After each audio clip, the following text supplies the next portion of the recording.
हमने पूस की रात की पूरी यात्रा देखी। हल्कू की गरीबी, मुन्नी की चिंता, जबरा की वफादारी, कड़ाके की ठंड, नीलगायों द्वारा फसल का नष्ट होना और अंत में हल्कू का शांत उत्तर। ये सभी घटनाएं केवल एक कहानी नहीं, बल्कि भारतीय ग्रामीण जीवन की सच्चाई का चित्रण है।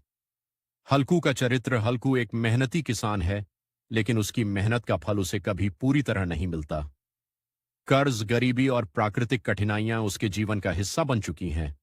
फिर भी वह परिस्थितियों से लड़ता रहता है। उसका अंतिम संवाद यह नहीं दर्शाता कि वह हार मान चुका है, बल्कि यह दिखाता है कि लगातार संघर्ष ने उसे भीतर से कितना थका दिया है।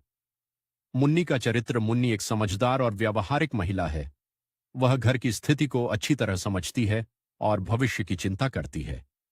उसका संघर्ष केवल आर्थिक नहीं, बल्कि पूरे परिवार को संभालने का संघर्ष है। जबरा का महत्व। जबरा केवल एक कुत्ता नहीं है, वह वफादारी, साथ और निस्वार्थ प्रेम का प्रतीक है। जब पूरी दुनिया हल्कू को अकेला छोड़ देती है, तब वही उसके साथ ठंडी रात में डटा रहता है। प्रेमचंद ने जबरा के माध्यम से यह दिखाया है कि सच्चा साथ शब्दों से नहीं, बल्कि कर्मों से निभाया जाता है। कहानी का सामाजिक संदेश।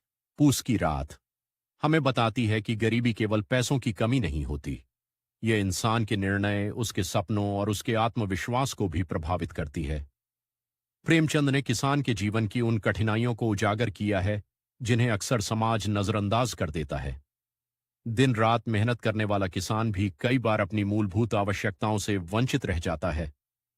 आज के समय में कहानी की प्रासंगिकता समय बदल गया है, लेकिन इस कहानी का संदेश आज भी उतना ही महत्वपूर्ण है।